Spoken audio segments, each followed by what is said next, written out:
The war in the Gulf is reshaping global markets. Now, oil prices have climbed past $105 a barrel, and the closure of the Strait of Hormuz has disrupted fertilizer shipments nationwide. For Nigeria, where agriculture depends heavily on imported inputs, this raises urgent questions about food security and inflation. Now, experts have cautioned that without swift government action, smallholder farmers could be priced out of fertilizer, yields may fall, and households could face renewed pressure at the market. Now, to discuss more on this, we are going to be speaking with Ikenna Okonkwo. He's an analyst with SBM Intelligence. Ikenna, thank you so much for joining us. All right, now, Ikenna, with Brent crude now above $105 per barrel, how vulnerable is Nigeria's economy to further oil price shocks, given that transport and farming costs are all already rising? Can you unmute your microphone? The first thing is to, good evening, everyone. So the first thing is to understand what crude oil does, especially in the Nigerian context. And I think the major driver of pricing, especially for food and for other things, is the price of transport. And that translates to the price of petrol, diesel, to a smaller extent, jet fuel. And because these products are byproducts of crude oil, which at this point, the major crude oil the major refiner of crude oil in Nigeria is Dangote Refinery. And to a large extent, most of Dangote's crude is sourced on the international market, which is at spot prices. The current events where crude oil prices have gotten to historical highs, we haven't gotten this high since 2022, have led to the high prices of petroleum, petroleum at the pump. I bought yesterday morning at 1,230 per liter. And I guess it's going to even be worse in other parts of the country further out from Lagos. Now, but Nigeria's Ikenna, Nigeria's food import bill stands at over 1.44 trillion naira. So if fertilizer shipments remain disrupted, are there any fiscal or immediate fiscal or policy measures that that the government should adopt, in order to protect smallholder farmers? Well, the first thing is that the government should recognize the current situation for what it is, a crisis that would intensify as the conflict goes on. The expectation or the hope had been that this is a short-term crisis. The United States obviously believed that it was going to be a short crisis, but we're now in the third week. And the longer it goes, the more there is a strain, especially as been mentioned, 20% of all the fertilizer, 20% of fertilizer comes out of the Straits of Hormuz. So what that means is that in the long term, especially as we are getting into the planting season, this is going to have a serious effect on harvests, on planting, and it's going to affect the ability for planters to be able to prepare, especially as the rainy season comes along. And we must remember that the farmers in Nigeria are already under the strain of insecurity. So there is an aspect of food inflation in Nigeria. I mean, last year, SBM published its index, its inflation and its food price index. And we mentioned the fact that even though the inflation rate has eased, especially last year and into this year, food prices or food inflation hasn't eased that much because of the effects of security. And adding the pressure of price increases in fertilizer to the equation makes it a lot more tougher for farmers. And this is something that the government needs to see for what it is as an emergency. All right.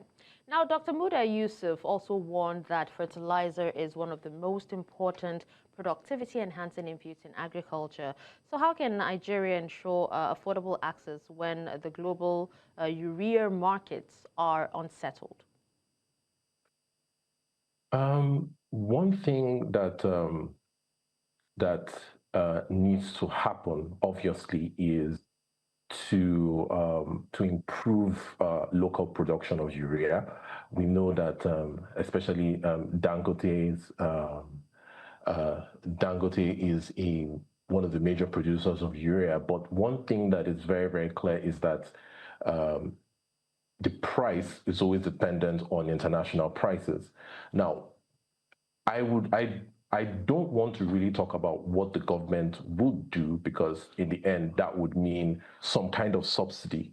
And I'm always wary of subsidies, especially for some of these things. But again, as I've mentioned, that we are in a crisis situation, especially as regards food, it will not be far-fetched to actually ask that at some point the government has to intervene to make sure that at least, especially for the inputs and especially for the fertilizer, these things are made available to farmers and to planters. All right, now we know that smallholder farmers, already struggle with weak purchasing power. So, what targeted input support mechanisms could prevent some of these declining yields and renewed food inflation in 2026? Apart from, I wouldn't want to focus on inputs, because as inputs are important, the price of inputs are important. But I think one thing that really needs to happen to ease food inflation and ease the cost of that our farmers go through has to be the security situation. Most of the places where most of food production in Nigeria takes place are places that have been under increasing stress from the security situation. If you look at the states especially in the north central part of the country, the north states like Benue State, Kogi State, and also in the northwest. These states are states that have been known to be food basket areas of the country, and they have been under the stress of the deteriorating security situation. That being said, another thing that also has to be noted is also the ability for them to access these inputs and to also access credit. And it's a multifaceted problem that Nigerian farmers need to face, and it requires coordination from the government. Yeah, absolutely.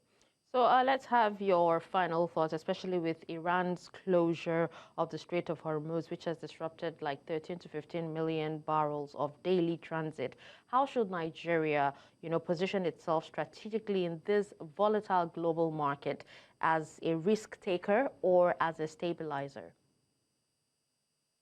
Well, one thing that is clear is that while the country can stand to gain from high crude oil prices, being an exporter of crude, we still have to suffer from the shocks of a deregulated downstream sector. And that means that when there are shocks like this, there would be local shocks, especially regarding petrol prices. One thing that can be done is, and this is what a lot of countries have done so far to ease the shock, is to take advantage of their strategic reserves. This is something that has come up with countries like Japan and some other countries who are dependent on oil imports. I would say the same thing, that the government has to look at this this event as something we can learn from, and then we have to move to something that would cushion the country from these kind of shocks. All right. Well, thank you so much, Ikenna Okonkwo, analyst at SBM Intelligence, for your time and speaking on this. All right. Thank you very much.